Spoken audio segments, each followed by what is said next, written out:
Мен енді мынау қазақтың ішінде жүрсем қырғыз болып жүремін да, қырғызға барсам қазақ болып жүремін ғой жаңа. Сонда бұл қос қанат деген хабар жобасы өте бір дұрыс қолға алынған нәрсе. Себебі қазақ қырғыздың бауыр екенін, туысқан халық екенін үлкендер жақсы білеміз.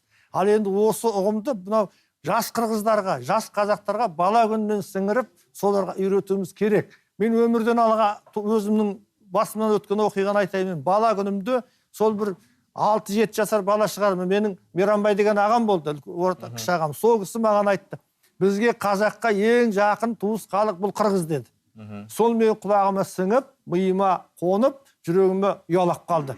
Содан кейін ұзамай біз Мұхтар Әуезовтің алғы сөзімен шыққан Манастың 4 том қазақша аудармасы қолға тиді.